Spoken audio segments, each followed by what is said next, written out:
Hello and welcome back to the Minecraft Handbook.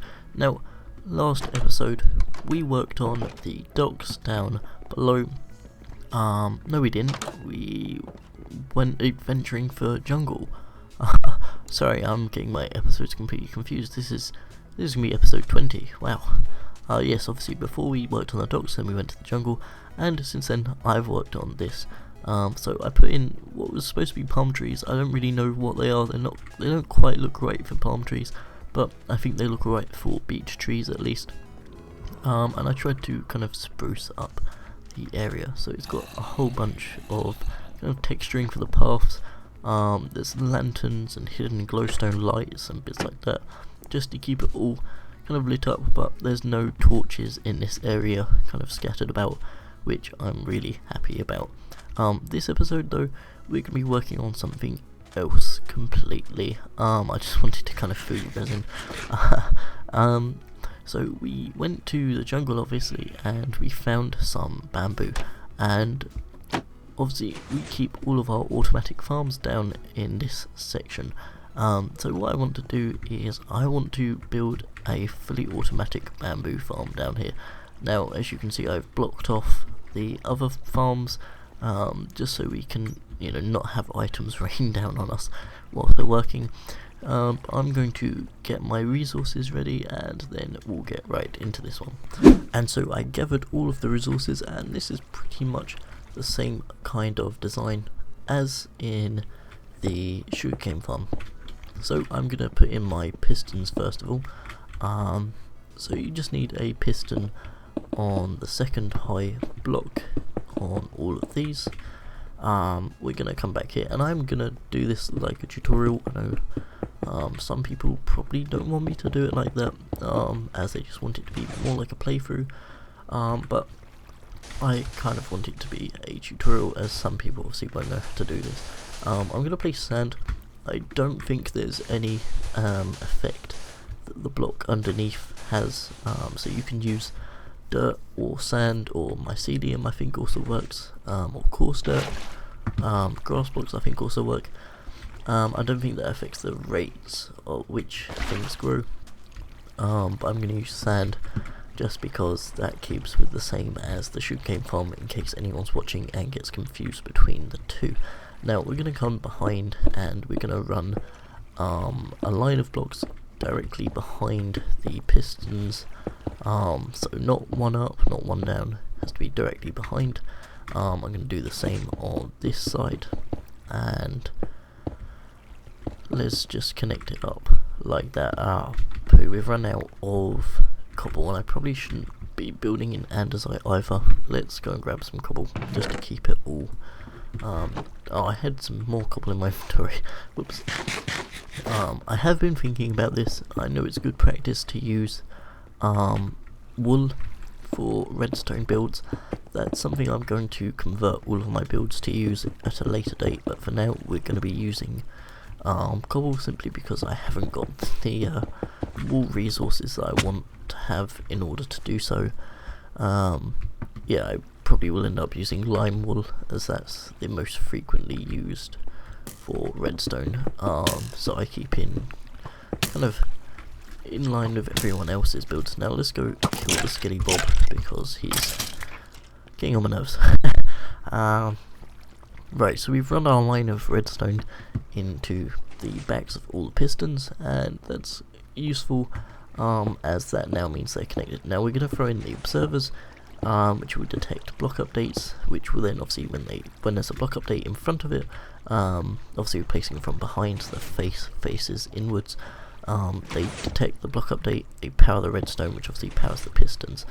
We're going to do the same here. Now as you can see, I've placed that slightly wrong, so you have to be very careful about how you place it. Always place it on like the wooden ends of the piston heads, in order to make sure you place it in the right place. I think I'll probably just mine that out for the second, just so I can get in and out. Right, let's place all of these in on this side as well, and then we just need to do it on this last little bit, and there we go. Right, cool. let's place that torch in there, and we'll just come up here and we'll break into it from this side. Let's we still need to access that end, and I'm gonna place that there just for the time being. Right, let's place in the bamboo so that can get growing.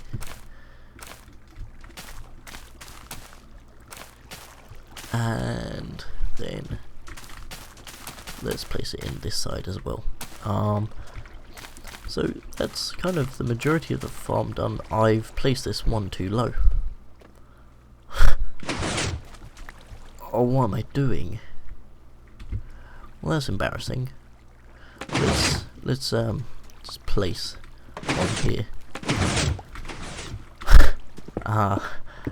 These should all be one higher. I knew I'd done something wrong. Right, I'm gonna move this all one back higher, and then I'll show you guys what it should have looked like.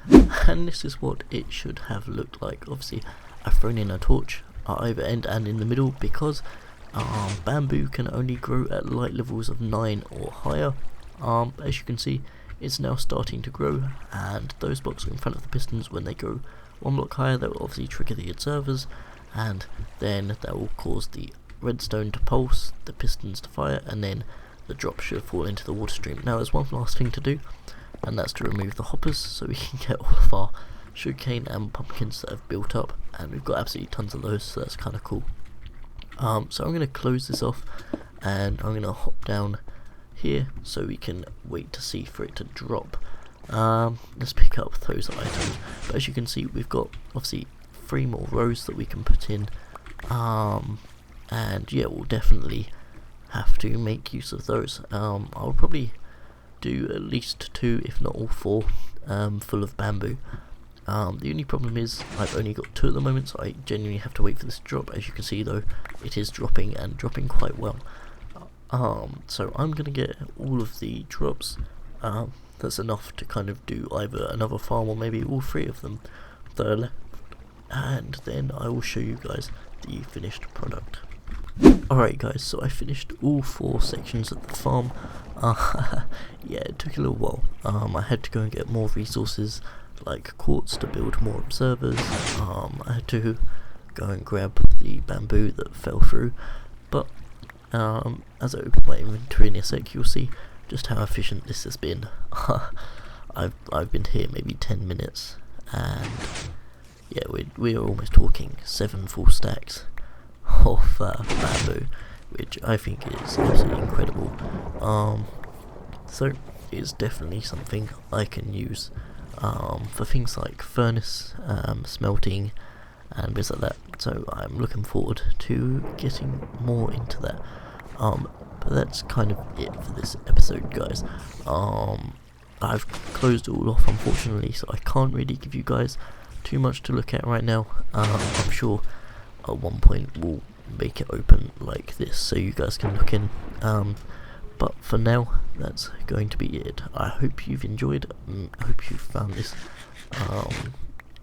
helpful if you didn't know how to make a bamboo farm before. And yeah, if you liked this video, please drop a like down below. It really helps the channel, and I'll see you in the next one. Bye.